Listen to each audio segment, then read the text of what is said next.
And a very good day to you wherever you are in the world. Cricket Badgers around the world, welcome along. It's another edition of the Cricket Badger podcast. Very good to have you along, and very good to have Lucas with me again. And we're going to be looking at, back at the second test at Lord's, Lucas. And just before we go any further, it's, I mean, I'll tell you what we'll do. We'll start with Joe Root, shall we? Because he is a living legend. I tweeted during the test, Lucas, that there's been a lot of talk about Jimmy Anderson going and how we're going to replace him, Stuart Broad going and how we're going to replace him. Ben Stokes, if he's injured, leaves a big hole in the middle of England's team.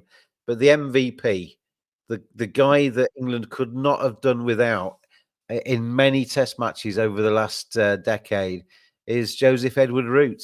He is just carries on getting runs, isn't he? And he's broken several records at Lord's. That it's the first time. I'll try and remember these. It's the first time he's ever got two test hundreds in the same test. It's the first he's got his 30. Well, his 33rd and 34th test 100. The 33rd tied with Sir Alistair Cook to be the most by England. The 34th obviously broke that record. In the process, he is now the leading run scorer in Test cricket on English soil ever. He has got the most Test runs at the home of cricket, Lords.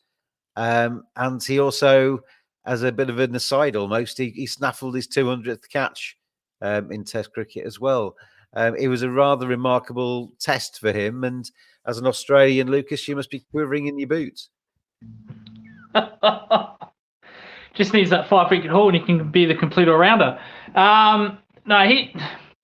It's really a patch of 4 years since 2021 where he's just skyrocketed, because you saw with Smith and Virat Kohli, their hundreds were basically the same. And then Root it's probably the biggest peak you've seen ever in Test match cricket.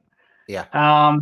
It's just amazing, just 100 after 100, not just in English conditions. He's done it in India when he made that double. He's done it in Sri Lanka when he's made hundreds.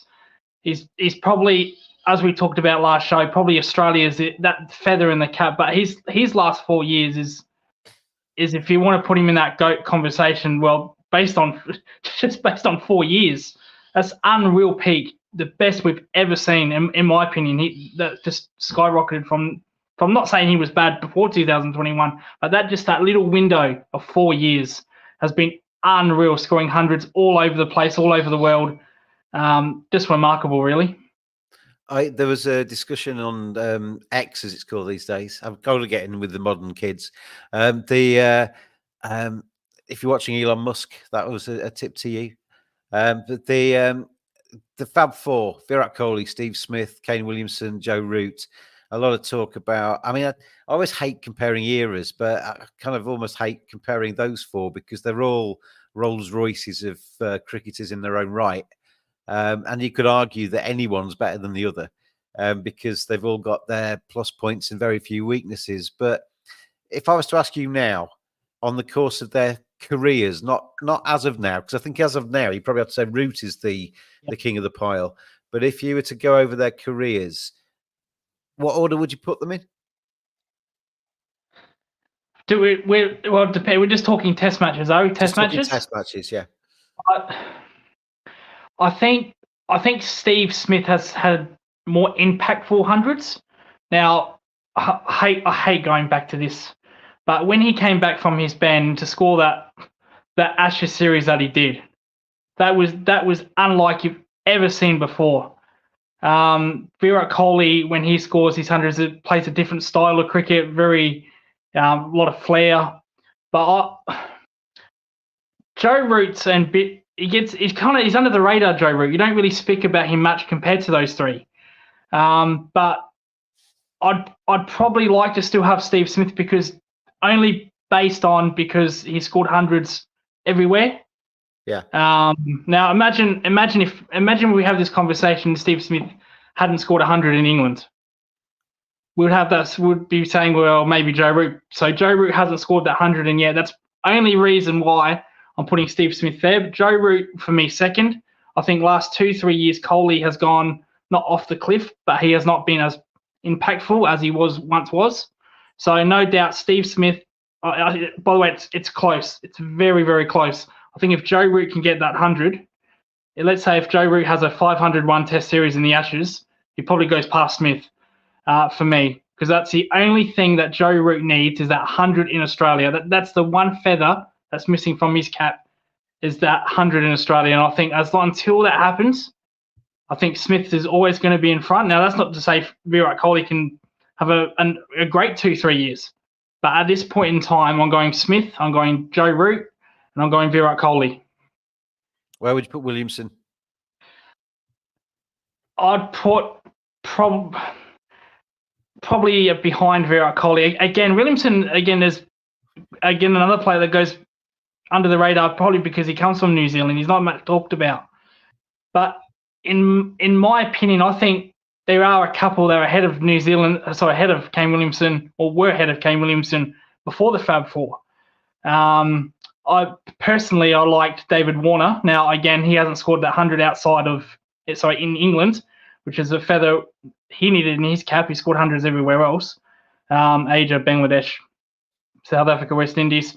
I had David Warner in front of Kane Williamson, mainly because the opening spot is extremely hard. Very, very much more harder than any position in the lineup. So he's retired. So I in the Fab Four, for me it's Smith, Root, then a little bit of a gap, and then Kohli, then another gap, and then Williamson. Not to say Williamson's no good, no disrespect on Williamson. I know what he's done over the last 2-3 years, scoring big 100, especially that 100 against Sri Lanka a couple of years ago to get them out of trouble. So no disrespect there, but that'd be my 1 to 4. Sorry, because I think it was Wisdom did the comparison between the Fab Four in 2020 and the Fab Four now, and Joe Root's come all the way through. But if you actually look at how many tests have been played by the respective, by those players since 2020, Root has played far more than anybody else. I think Root had played 46, Williamson only 20, Kohli 27, and Smith 36.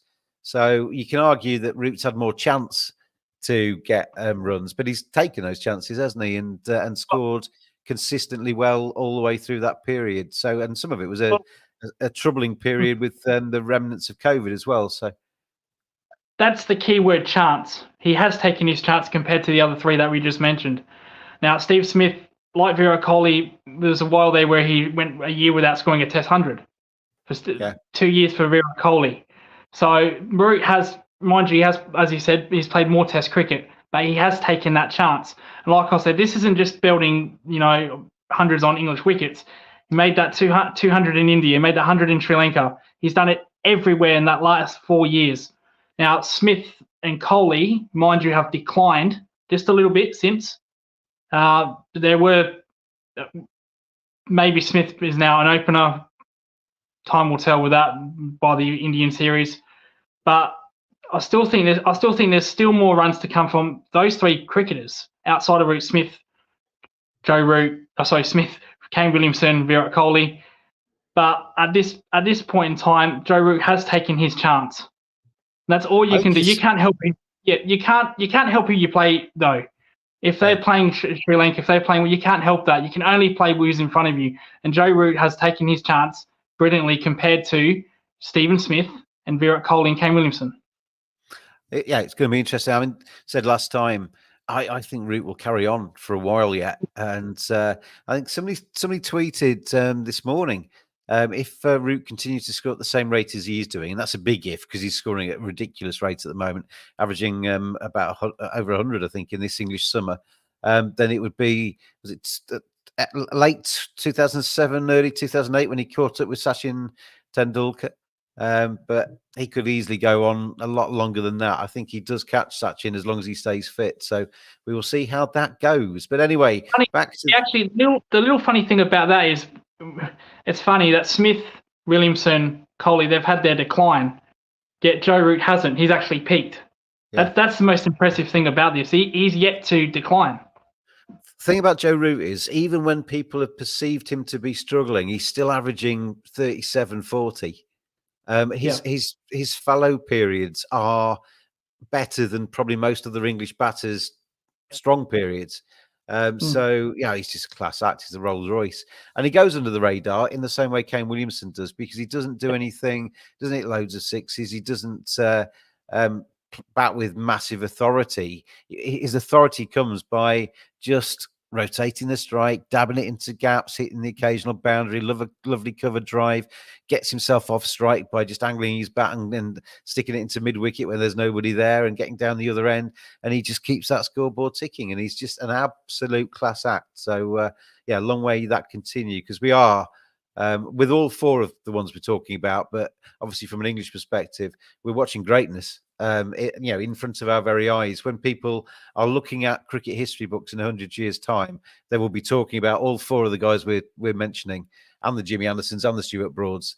Well past we're gone. So soak it into your eyeballs, everybody. Soak it into your retinas, because we are watching class acts all over the place. Anyway, back to England against Sri Lanka, and I've got on the screen there, Lucas. Is this the least competitive English Test summer in recent memory? England are now, I think, 6 Test matches on the bounce that they have won on home soil. Obviously, they've won all 5 so far. There might be 7 Tests in a row they've won. And they've won all 5 so far this summer. Just 1 to go against Sri Lanka. And it would be I was going to say a brave, but probably rather foolish betting person that might suggest that Sri Lanka win the last Test. Because it has been a little bit predictable. Been disappointed with Sri Lanka's batting. Has looked pretty weak. And England have bowled well at them. And then England have got enough runs to keep Sri Lanka at bay. And it's disappointing, because we talk a lot on here about world cricket and about how we need to look after the so-called smaller countries, Sri Lanka being one of those. West Indies, unfortunately, now definitely classed in that category. But they need to do their bit as well. And it's difficult for them because they haven't got the funding, they haven't got the resources, they're losing players to T20 franchise leagues. But you need them to kind of rock up and say, yeah, we're still dead keen. And you said on the last podcast that you felt that the teams were kind of not trying. I disagreed with you, and I still do, because I think if you look at Sri Lanka in the second Test, they battled. They really they gave everything they had to try and stay in that Test. They just didn't have enough. Yeah, they definitely did improve since my last comment. For the record, I still stand by that, because the way they went out in the first innings, their top order is in shambles. Now, I can understand one Test match, so one innings where you haven't got your feet movement is there, you're stuck in concrete. I can get that, but when you're playing the second Test match, you have 4 innings to bat and you're still chopping on, not using your feet. That for me is lack of what's the word? Preparation. Right now, it doesn't mean they're not trying. It doesn't mean they're not trying. Doesn't mean they're not trying. Now, for example, their opener, I've got to get his name right. Karunaratne. Yeah, Karunaratne. There we go. Got it. Thank you. Now he's made a couple of starts on this series. Now he made that 50 in the last innings. Right, that's fine. But in between that, he's got out chopping off stump outside off stump, chopping it on, not moving his feet. That's a technique problem. That's lack of preparation. Right? And I think when you're traveling to these nations, not just England, but in Australia or India, you need the best preparation. Now, I know leading into this series, they had a white ball series against India. Now, I know he may not have played that series. I get that. That's fine. But if you're going to England or you're going to Australia back of a white ball series, can you really tell me that the preparation's there? No, you can't tell me that. We kind of had this discussion last time, and it's not necessarily Sri Lanka's fault, because there aren't teams queuing up in the same way that England have been disappointed by the Sri Lanka that they've got, and they've given them 3 Test matches. There will be New Zealand contemplating, should we host Sri Lanka, or all of the other nations, and it's a risk, because you might get short Test matches, and they're not necessarily full of household names that are going to bring the crowds in. So you haven't got a long queue of nations that are queuing up to host Sri Lanka for Test series, and therefore they're not playing enough Tests to get better at the moment. Like, I agree with what you said. They were much more. They gave it everything in that second match. Everything, especially when they were chasing 500. They gave it everything. I can't say that they weren't trying, but the talent wasn't there. Now, you can say England's structure outside international, their county league is much more better. Atkinson, prime example. Jamie Smith, prime example. Players that came from the county, developed their skill, learned to play on those pitches, and they've been excellent. We'll talk about that later. I don't want to go into their performance, but they've been excellent this series, while Sri Lanka have struggled. Now, it's not their fault that, as you said, not their fault that they're playing white ball series before that, but there's got to be a give. Now, we understand money is a problem with those smaller nations, but at the same time, it's hurting. This hurts Test cricket more by having these preparations before an important Test series. Now, let's look at England, their fans. Now, they don't want England to be beat. Like when Australia play West Indies, Pakistan, we don't want to lose to them. But I'm guessing they want some kind of competitiveness. They don't want to say, as a supporter, Lucas, you turn up and you are obviously wanting your team to win. But you want to see, I mean, the perfect example, and you're going to hate me saying this, the perfect example is Headingley 2019, isn't it? And when you rock up and you see your team either pull off something amazing or battle like demons to get across the line against a team that's given it everything, push it to the limit, and yet you still come through and won. Yeah. This summer is far from that. West Indies have rocked up. And they had a few moments in that series, but England I felt were always going to win that 3-0. I tipped England to beat Sri Lanka 3-0, not been surprised by what I've seen at all. And I think Sri Lanka have disappointed me probably more than West Indies did. Because, as you say, they're batting, the top order batting. I mean, why Kaminda Mendes is not batting in the top four, I just don't know, because he looks like a class act. But they just don't look as if, I mean, English conditions are tough for a lot of people. But I don't think necessarily the pitches they've had and the conditions they've had during this series have been particularly, typical English. They've not been. It's not been a swinging ball and green tops. It's been, in this last Test when Dhananjaya apparently he won the toss and put England in because he felt that his top order batters needed to see the pitch first and needed a little bit of shielding, which I thought was an interesting and pretty honest admission. But they had a real opportunity in the second Test. Sunshine at Lords, good batting track, and they made an absolute mess of it. So, they've got a lot of thinking to do. There's a few in this Sri Lankan side who I like the look of. I think, Kaminda Mendes I keep talking about, but I thought Ratnaik has come in and he's been okay, and he's looked quite swish with the bat as well. The spinner, Jayasuriya, has a bit of work to do, but and he's also not young, but he's got decent control. There's a few little positives, but when you have that cliche and the captain says, "Well, there's some positives to take back from this series," Sri Lanka haven't got that many, have they? Well, I found they've got one in with those players you just mentioned, Norshai, Angelo Matthews. These players have made starts. They've made 50s in this series, but have failed to go on. Now, if you want to push England, you got to beat England. You got to convert your 50s. I think that's very crucial. Same as when you're in Australia, when you get a batsman that's in, he's got his eye in, he's looking good, he's in the 30s, 40s. You got to convert that into a big 100. And I've seen 4 Sri Lankan batsmen do that. So make 50s. Mendes, Angelo Matthews, their opener, has done that, and they haven't moved on from that. That's their biggest problem. So let's say, okay, they turn that 50 into 100, set Sri Lanka right up. It brings them into the game. Now, again, that it's hard. It's not easy, but as you just mentioned, I don't think these pitches in England that we've seen and against West Indies, I don't think they've been by far bowling minefields. I think they've been okay. I think they've been pretty good actually. So there's no. They've been good test wickets. They've had a bit for the bowler, and if you bat well on them, you get runs. Exactly. So there's no way you should make all these starts that Sri Lanka batsmen have, and then not go on to convert. I think that's not just Sri Lanka, but that's probably with lower ranked nations. They don't go on and capitalise your starts. Now you look at Australia. They came to the Ashes. You had numerous players making 100. Labuschagne, Steve Smith. Go to India when India come to England. They make their conversions. Now you can't have England and India every single year.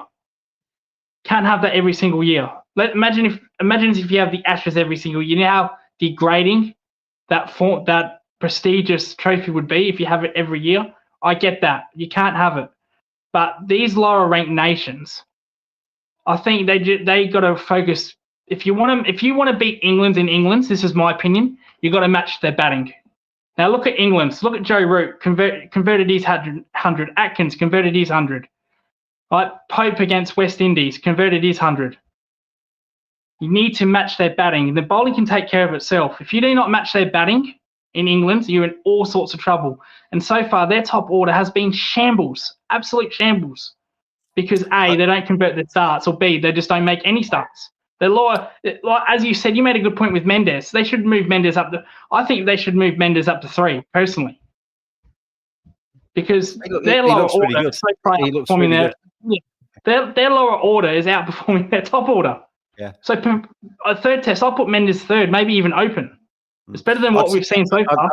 I'd hide him from the new ball a little bit and put him at 4. Having said that, the way Sri Lanka have started in a lot of their innings, batting at number 4 wouldn't be particularly hiding him from the new ball. But he does look really good, Mendes, the left-hander. And said this before, and I'll say it again: any county looking for a player who can probably commit quite a few months to you. Kevin Mendes has got to be worth a look, hasn't he? He looks like an absolute. He still runs in the county cricket. I'll tell you now. Anyway, moving away from the lack of competitiveness, but it's kind of still linked. Is the ticket pricing on day 4, and we saw yesterday at Lord's, third full. Maybe if you're optimistic, it was and then they had the PR idea of offering cheaper tickets at £15 around about tea time. Anybody that paid those, if anybody did pay those, would have seen about 30 minutes cricket for 15 quid, which isn't great value.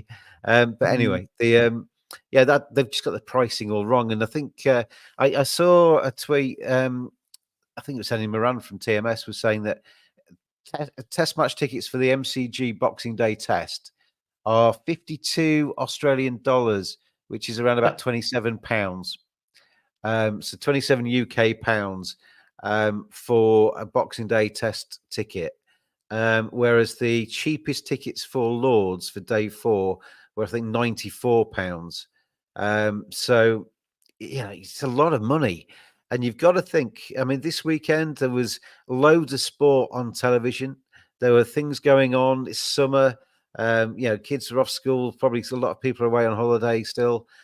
So you're competing with an awful lot of screens and other live events as well, where, 94 quid. And that's if you're going to take, if there's mum, dad and 2 or 3 kids, they were going to be in cheaper. I think they were £15, which was a good thing. But you're talking about over £200 before you've even travelled, before you've even bought the expensive drinks and food within the ground. And then your kids want a shirt or something at the club shop as well. It's a lot of money for one day at the cricket. It's a lot of money. And I get that Lords is special. And I get that everybody around the world likes to score centuries at Lords and take fifers at Lords and get on the honours board. And it's a famous old ground. But we're risking at the moment pricing a whole demographic out of the game. And that ICC report talked about elitism in cricket. Well, if only the rich people can afford, or the wealth, rich is probably the wrong word, but people with very good jobs can afford to get, tickets for the Lord's Test match, then that just furthers the elitist kind of feel to Lords. The champagne corks popping and onto the sides of the ground furthers the elitist kind of aspect of Lords as well. And I think it's not just Lords, because I think the MCC do quite a lot of good work in cricket, and their heart is in the right place. And I think they've just misjudged this. But then, having said that, you go back 2 years, the same thing happened against New Zealand, I think it was. And they released pretty much almost word for word the same statement, saying they would review it and look at it. And then obviously the next year it was Australia, so they didn't look at it at all because they were going to boost the prices up for the Aussies. And then they've just forgotten about it, and it's the same for Sri Lanka. Now they're going to review it again, and then of course next year it's India, so they're not going to reduce the prices for India. And then the year after that, I'm not sure who tours, but we'll end up being back here talking about this in 2 or 3 years' time. I think with fourth day test, because increasingly, particularly in Bazball times where England get on with it, and I don't think we haven't had a day 5 at all this English summer yet. It threatened in one of them, the first test against Sri Lanka, threatened to get to day 5 purely because there were some rain interruptions early on. But if we're always going to be finishing at some stage during day 4 or even a day 5, don't sell tickets for day 4. I know clubs want to get the money in the coffers, and they put them on sale the year before. It brings in a few grand, it pays a few bills, doesn't it, in the meantime? But if you leave them off sale and then make a judgment towards the end of day 3 as to how much cricket is likely to happen on day 4, you can set your price accordingly, and then you can encourage people to come along. And especially if it's a Sunday, people are going to be off anyway. So if there's going to be a full day, 30 quid each or whatever, if it's going to be just a little bit of play, make it a tenner or 15 or cheap or free for kids, or even free just to get people in there using the ground. Just makes sense, doesn't it? And I also get as well, sorry Lucas, I'm off on one here. I also get as well, because I've worked at Yorkshire when we've had meetings about day 4 tickets and how much we're going to price them at. And if you've pre-sold day 4 tickets for 94 quid, then Mr. Smith that's bought the 94 quid ticket is quite rightly going to run down to the offices as soon as he hears that you're giving him away for 15 quid to say, well, why am I paying 94 quid when that guy's getting in for next to nothing? But I guess you built in some refunds. You're able to refund people if it rains all day, refund people if there's not enough play because day 4 hasn't gone the full whack. I think day 1 to 3 is different, but day 4, you don't want to see a great cricket ground like Lords half empty on a day where England are winning. It just makes no sense. Well, as much as I like to pump up the Cricket Australia administration, I think when it comes to pricing, I think they get it right, in my opinion. Now, I went to the Ashes a couple of years ago, which is a day-night test in Adelaide. I paid 35 AUD, and then last year when the West Indies came here, I paid 25 AUD. So just a $10 price difference between an Ashes ticket and seeing West Indies. Now, I think an Aussie dollar is about $2 English, isn't it? It's roughly, very roughly, yeah. Yeah. Sorry, 2 English pounds rather. 2 English pounds, yeah. Quid, pounds, yep. Whatever. Now, when it comes to day 4, day 5, I've got a little thing here. That's a $2 coin.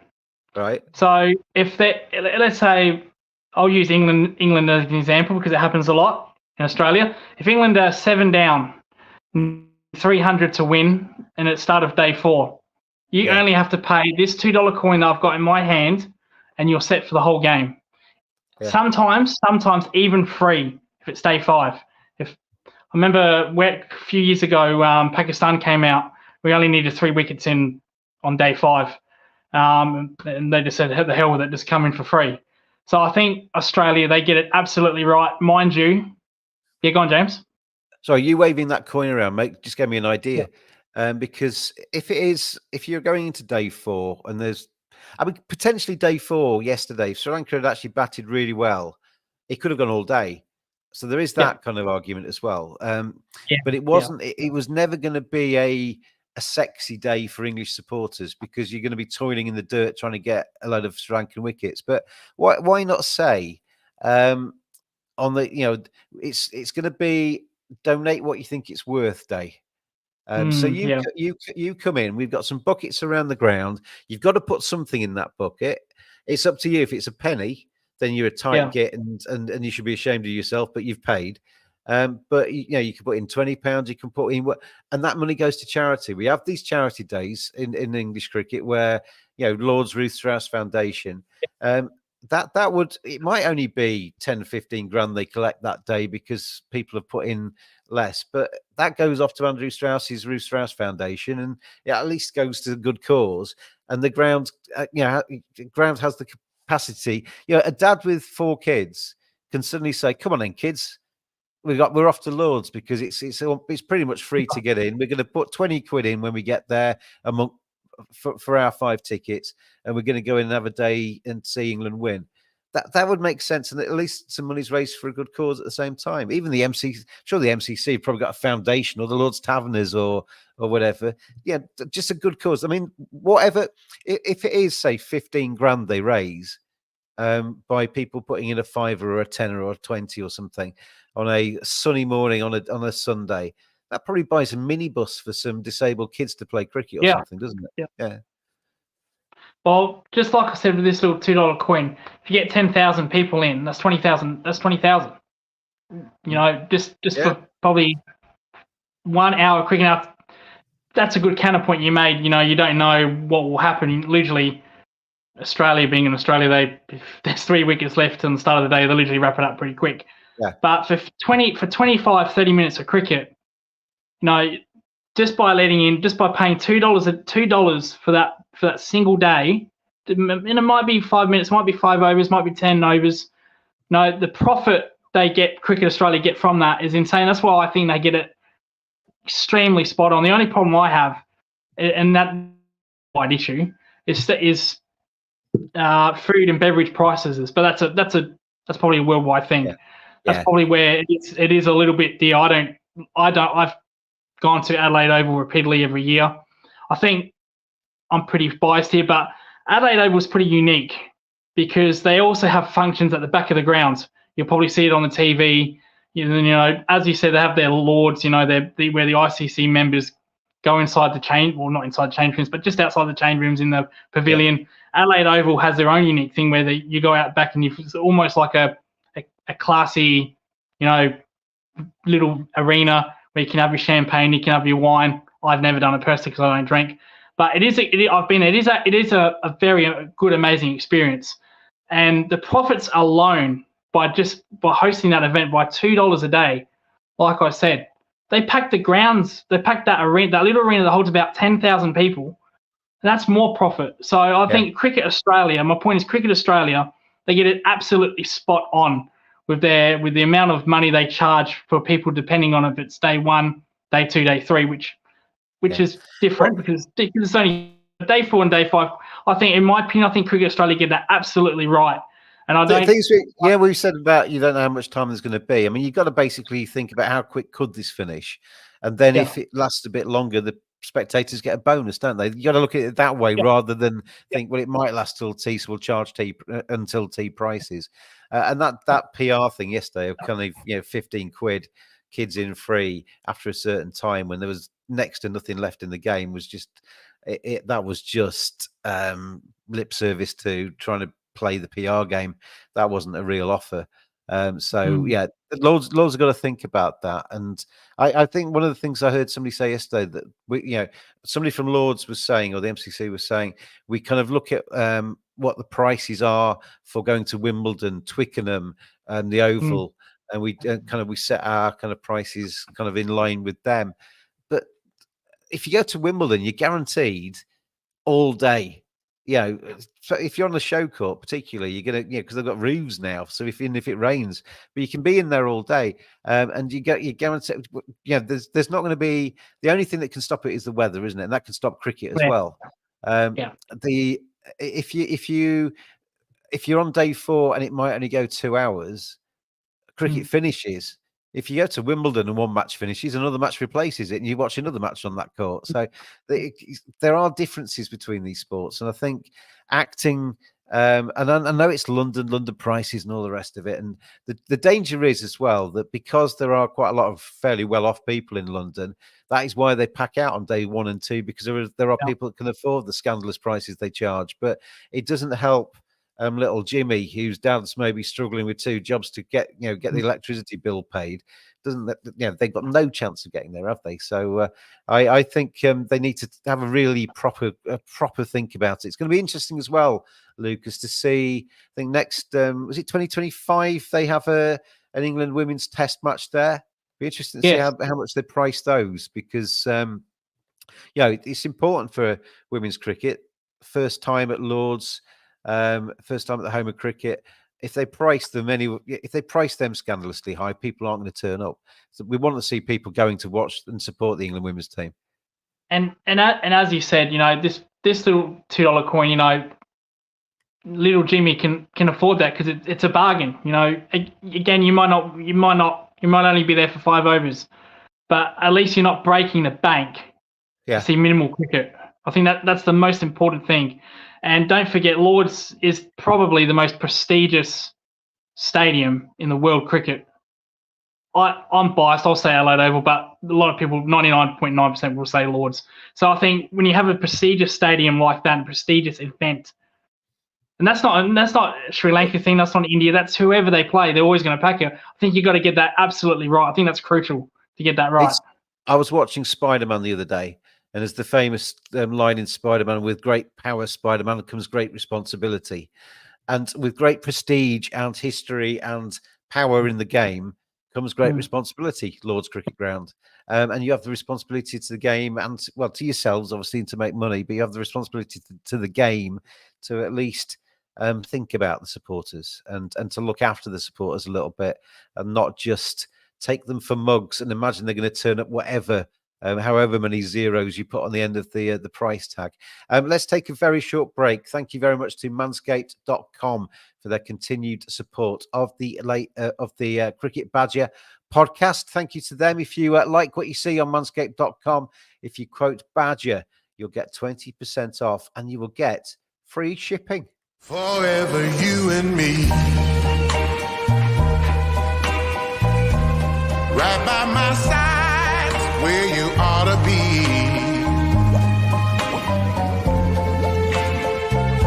'Cause if I ever were to lose you,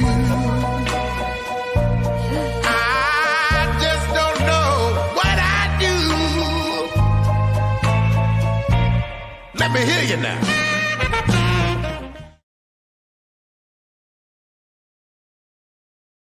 As always, thank you to manscaped.com for their continued support of the late. I keep saying that. I do 2 podcasts and they sponsor both, and I keep doing the wrong. I do the Late Tea Time podcast, which is a golf podcast. I do the Cricket Badger podcast, which is where we are now, talking about all things cricket. Anyway, let's move on from the ticket pricing, because whatever we say, it's not going to change. They need to actually do a proper review and actually really think it through on the ticket. But the final thing I wanted to talk about with the second test and the series so far is that I don't think England have played very well. I think the fact that Gus Atkinson has worked miracles. I mean, his century was tremendous. I knew he could hold a bat. I knew he could maybe do a job at number 8, but more of a kind of Ashley Giles kind of, maybe the kind of 20s and 30s, just to join whoever he's come in to join. What he did with the bat against Sri Lanka was tremendous. It was proper batting. There was no chance. Crisp hitting. He was hitting down the ground over the top. He was pulling the ball hard. He was finding the gaps. He looked like a top order batter for most of that innings, and he looked absolutely superb. So that is a huge bonus for England, that they've got somebody that's not only taking wickets, but can not necessarily score a century every game, but certainly get a few runs every game and come in at number 8 and do a job there. Joe Root, as we've already said, extraordinary. And what a summer he's having. But without those 2, if you take those 2 out of the game, and I know you could say that about every match, but if you take those 2 probably out of the series, then where are the other runs coming from? We've seen Ollie Pope struggling with the whether it's the weight of captaincy, whether he's just trying something different. We've seen Dan Lawrence coming in, not really taking his chances. And I've saw a piece this morning saying that when England go to Pakistan, it's going to be a straight shootout between Dan Lawrence and Jordan Cox for the sort of spare batting place. So where which one of them is going to win that. Dan Lawrence probably needs a score at the Oval if he's going to really get on that plane to Pakistan. But Ben Duckett's had by his standards, a fairly poor series against Sri Lanka. He's looked good at times, but he'll still be kicking himself for getting out for that reverse sweep, that hold out at deep point. So there aren't a huge number of other people sticking their hands up with the bat. Some of them are coming in. Harry Brook coming in and scoring. I actually said on commentary, Lucas, I think he got to 37, was it, in his innings against Sri Lanka? And I actually said on commentary, I hope he doesn't think that's job done. I don't want to see him holding out now. I want him to see him, kicking on and getting a big score today. And what happens next ball? He holds out and he's gone. There needs to be a bit more ruthlessness in this England side, because it's okay against West Indies and Sri Lanka in English conditions, because you probably will get a second chance and you will have somebody else winning the match for you. When you're playing India, even I know Pakistan are a shambles this week, but potentially Pakistan away. And when you're going to Australia for the Ashes in 18 months' time, those sort of sides don't give you that second chance. They will kind of get their foot on your throat and they will keep pressing it, and they will beat you. So England have got to become a little bit more ruthless, I would suggest. Well, we're going back to the same old. If you get out Joe Root, you'll get out the English cricket team. Now, this is why I've always never been threatened by England in Australia, because outside of Joe Root, there really was no one that stood up in the last Ashes series. Rory Burns was shambles. Ollie Pope nowhere near. I think Ollie Pope. It seems to me Ollie Pope's problem is inconsistency. On his day he looks fantastic. We saw that in India. We saw that against West Indies. But in between, he looked a shell of himself. So that's probably a confidence thing. Do you know what? You woke me up to something with Ollie Pope, because which series was it where he got a century early doors? Was it India? And we were talking on. It was India, yeah. We were talking on here, and you said he won't get another run for the entire series, or he won't do that for he won't do that again in this entire series. I said, well, he's got 4 more matches, Lucas. What are you talking about? There's plenty of opportunity. He batted like a Rolls Royce in that match, so why can't he do that again? And you were bang on right. And actually, from that, I looked back or looked through some of his records, and it's amazing how many times. I mean, this summer's an example of that. He got a century early doors against West Indies and hasn't done anything since. He got a century early doors against India, hasn't done anything since. He is the sort of player that seems to start off with a big score, which kind of takes all the pressure off him, because he knows that he's done his bit, and then it doesn't really do much after that. And for the rest of the series, he averages maybe 20 or something, and doesn't really, and looks like a cat on a hot tin roof when he first goes into bat. I think he's actually captained quite well in this series. With everything else going on, and the fact that he knows it's only interim, I think he's done a decent job. But his batting, he's got the talent. There is absolutely no doubt he's got the talent. He's a cracking player. I wish I'd got the talent he's got. But he is in danger of wasting it a little bit, isn't he? The problem that I also don't like is this no dropping. There seems to be like a no dropping policy with England. No matter how bad you're going as a batsman, or you're not going to get dropped. I think that's a very dangerous thing to do, especially like we saw in India, where it just didn't work. They tried to play their way against India. We're going to come back in 60 years' time. Cricket Badger podcast. An 85-year-old Zach Crawley has done a century. Because they are in forever, aren't they? They're in for as long as they want to be. Yeah, I think that's so dangerous, because if Zach Crawley's also had his demons. Now Harry Brook. Now I understand sometimes Harry Brook comes in when England are 3 for 300 and he makes a 30 or 40 off 30 balls, and you think, as you just mentioned, well, that's job done. I've done my part. And he's a much better batsman than that. So I think he's dropped off a little bit. The openers, I think, well, as I said, it's dangerous saying they're undroppable, because from what we've seen, Dan Lawrence is not an opener. I get that. But if they're thinking about, well, he's probably not even going to get dropped, he's going to be the next in line. Again, what kind of message is that for the county? If you got young players scoring 100 in that county, which is basically below international level, scoring hundreds. Let's say if I'm an opener, right? If I'm an opener, I see Zach Crawley struggle for the amount of times he did, and I'm making 100 after 100. I'm either A, making a tweet on social media or whatnot saying, "Oh, come on, don't forget about me, guys," or B, what the hell is going on? And maybe I need to look for a different sport or find another way to get in this England team. I just think it's too complacent, saying it's undroppable. It's just too complacent, and that's why.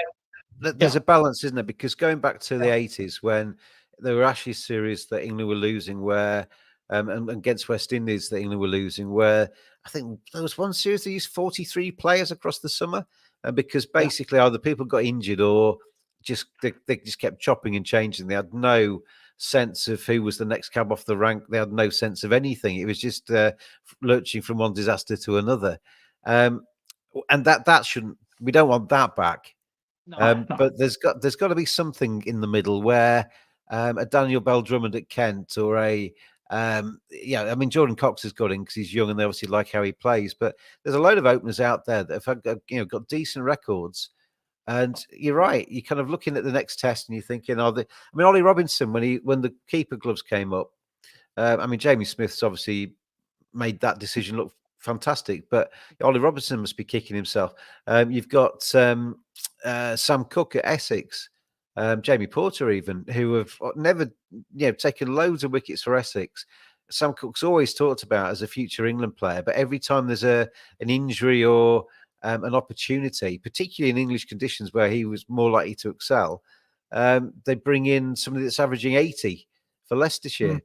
Because he's left arm, he's big, and he's obviously, they see something in him. I've got no issue with that at all. Of Josh Hull getting a look in, because they can see something there, and hopefully he's got something there, and he goes on and has a stellar career.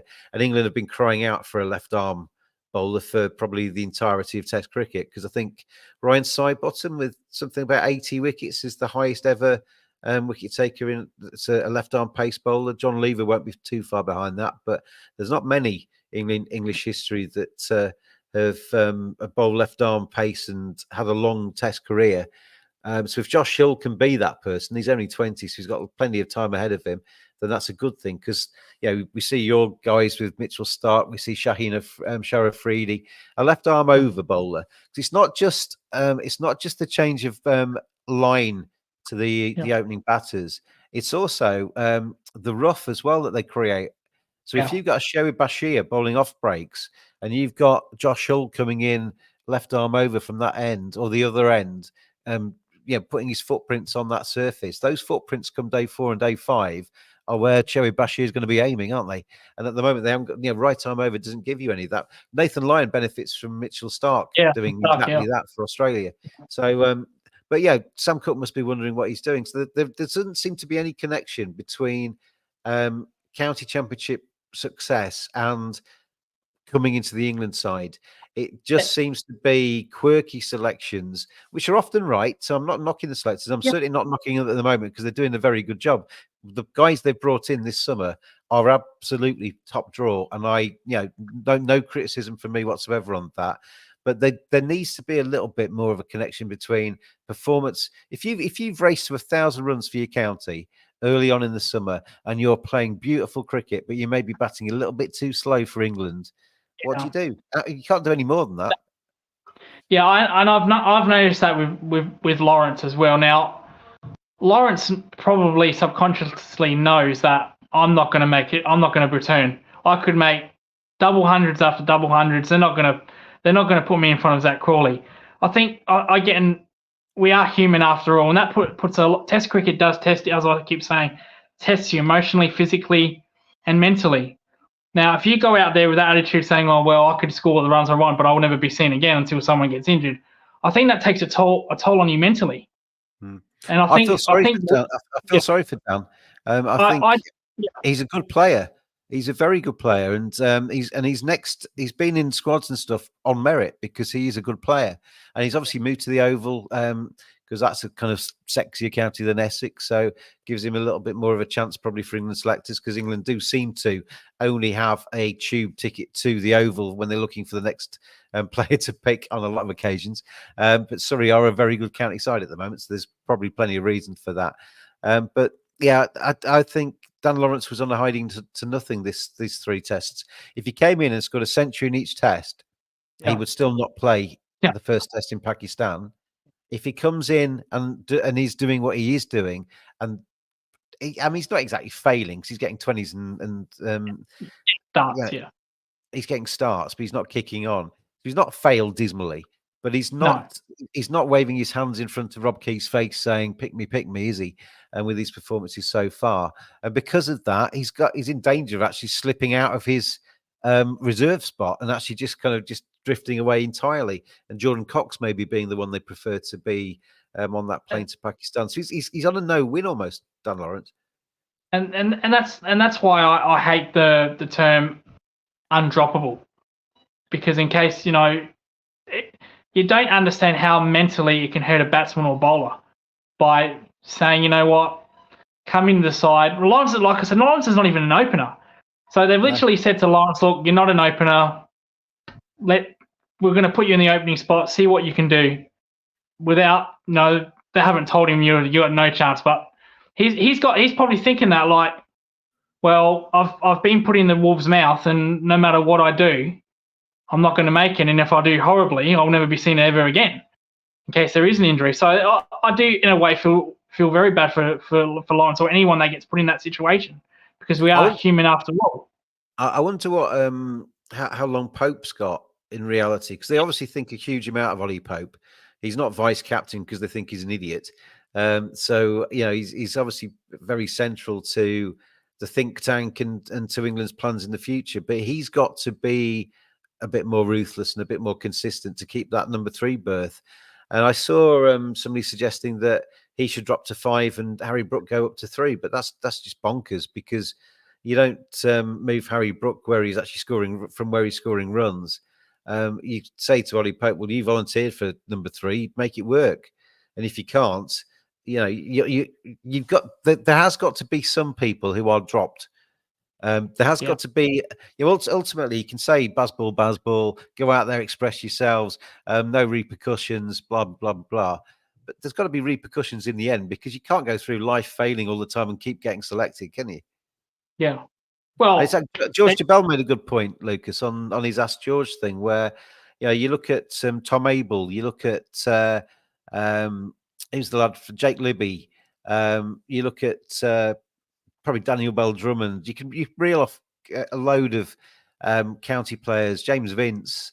If you're going to go back that way, who, if you gave them the amount of chances that Ollie Pope has had, and indeed Zach Crawley is in the opening berth. I mean, Zach Crawley's making it work now. I wouldn't drop Zach Crawley, no way, because he's actually there's a light bulb gone off in his head at some stage, and he's suddenly got what it takes. And his movements are different, and he's worked hard, and fair play to him. But if you put a Tom Abel from Somerset into the number 3 berth for England, he would at some stage get a century. He would at some stage get a 50, because he's good.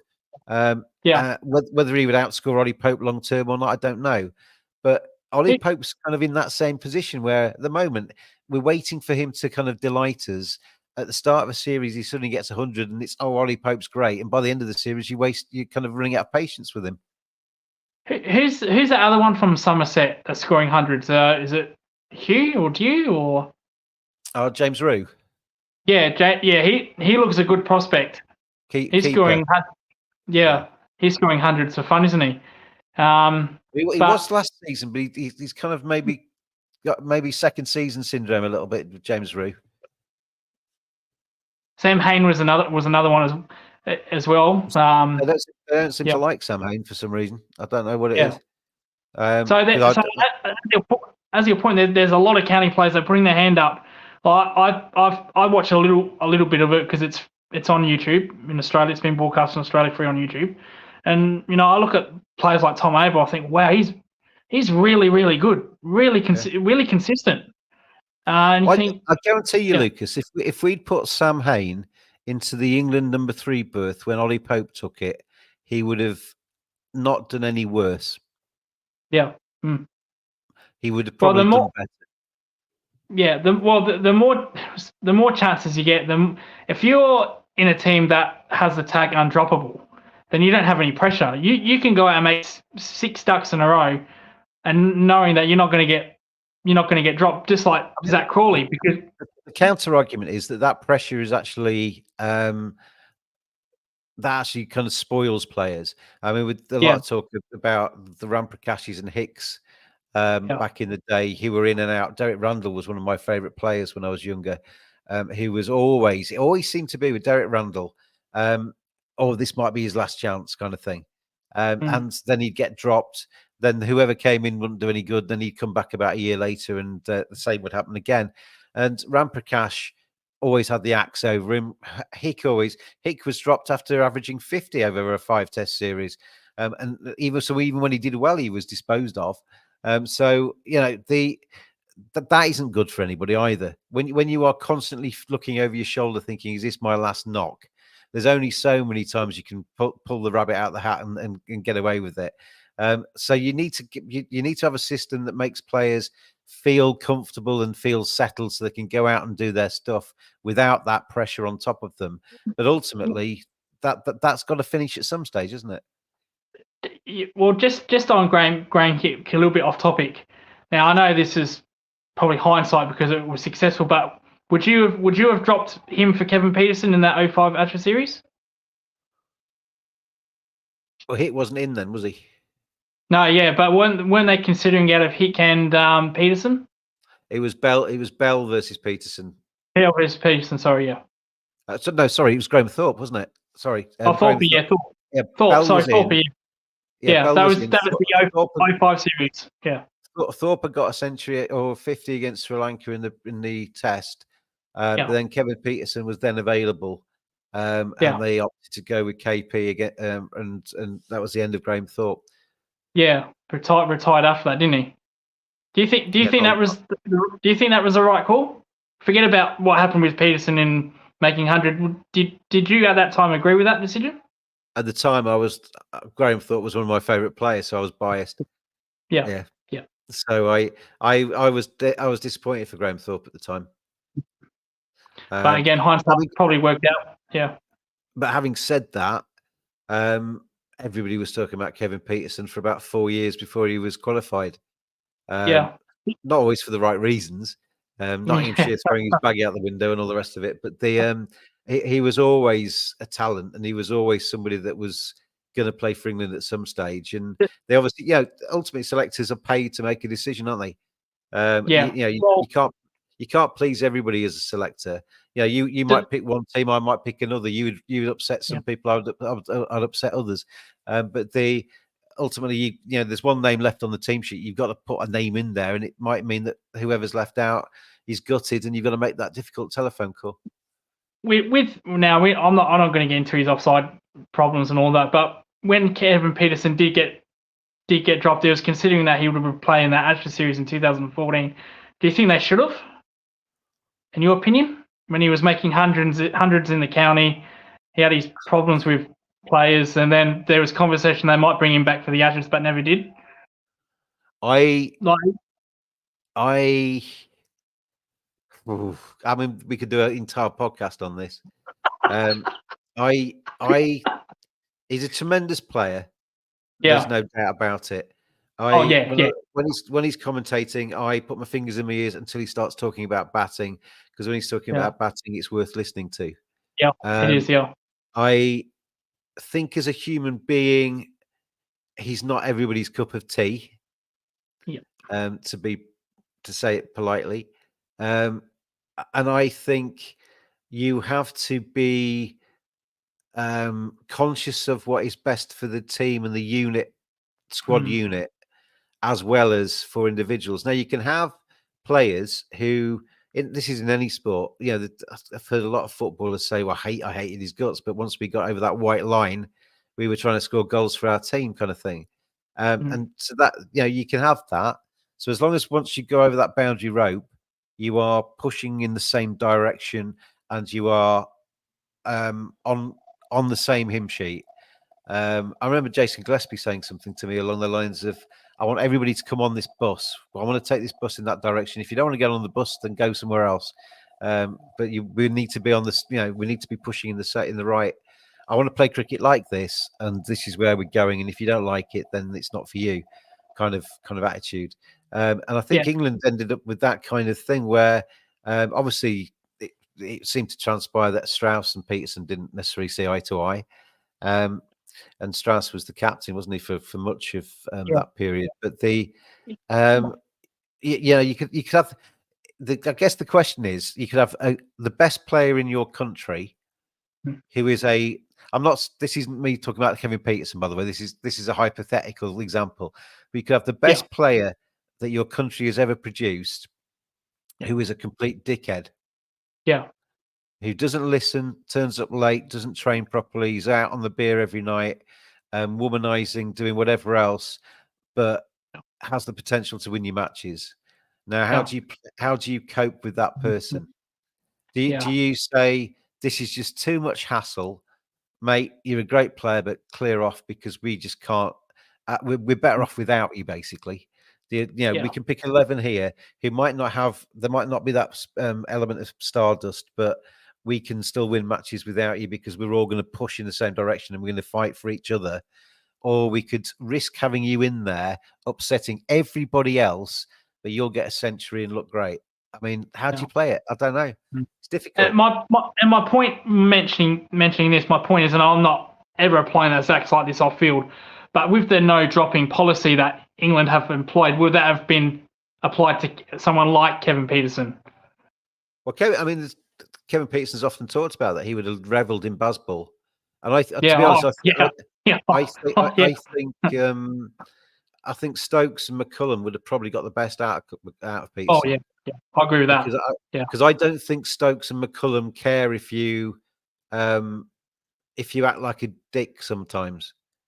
As long as you are turning up and you are doing your bit.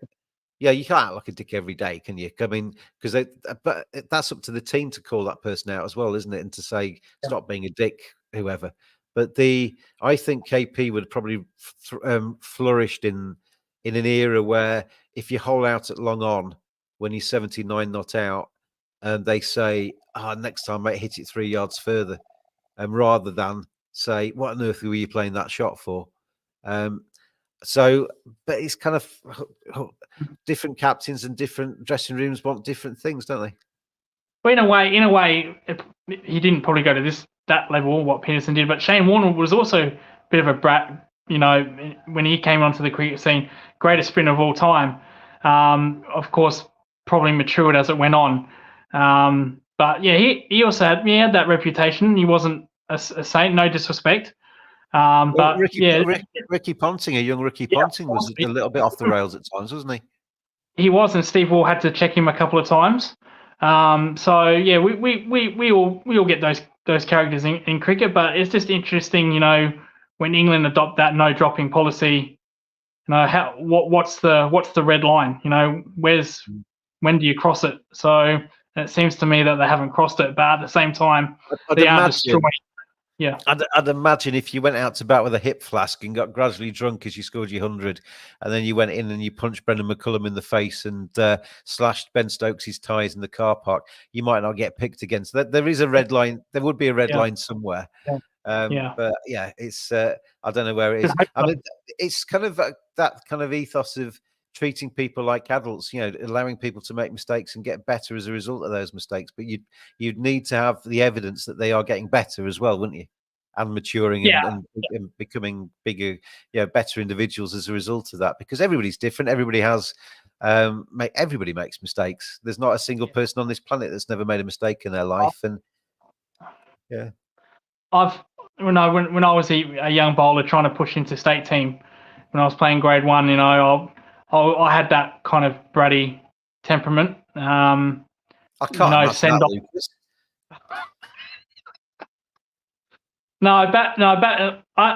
Someone always, because I'm a grade 1. Well, I used to be a grade 1 keeper and a grade 1 bowler, and I had numerous people say to me, if you are bowling to yourself as an 18-year-old compared to where you 2 years ago, what would be the result? And I always said, if I was bowling to myself as an 18-year-old, I would look to rip my absolute head off. I'd look to absolutely destroy him, and that wouldn't be pretty because I can't bat. But that's the mentality I had back then. It was either kill or be killed. Now, I didn't want players to get hurt, but there'd be the odd time where I would get a little bit pissed off. I know there was one incident where I actually bowled a beamer. This guy was giving me slack all day. I was getting smashed. And I thought, I've had enough of this guy. I gave him I gave him a beamer, and I actually got severely punished for that, as I should be. On purpose, you mean? On purpose, yeah. I did it on purpose. Yeah, I said, he was giving me lip. You're supposed to be playing state cricket now. Blah blah blah, giving me all that kind of convo. I said, I'm not going to put up with this. So I bowled him a beamer, and he didn't pick it up till late, and it clipped him on the helmet. Probably biggest regret that I did in cricket is that I got hit, severely suspended for that. I got 5. I think I got 5 games for that. 5 game suspension. Now back then, because it's grade cricket, you don't get fines; you just get suspension. Thank God they didn't fine me. Thank God. And yeah, so there are times that you do lose the plot, and no one's perfect, like I just said. But it is a wake-up call when you do that. You get better from it, or at least you should get better from it. You should learn, educate yourself on that experience. It's funny because I was watching Andrew Flintoff. I don't know if you get it in Australia, but there's a really good series he does where, and anybody listening, watching this, if you haven't already watched Field of Dreams, it is worth watching. Honestly, watch the first season first, and then watch the current one, because Freddie basically goes into like a deprived area in his hometown of Preston, picks out a load of lads that have never played the game before. Kyle Hogg was actually on the podcast. If you look back at previous episodes, Kyle Hogg came on the pod a couple of years ago to talk about it. But there was one bit where he's taken them on tour to India, and these lads have probably never. I don't think any of them have been out of the country before, and they're on tour in India, and they're not. Some of them have got a little bit of talent, but they're not a great team.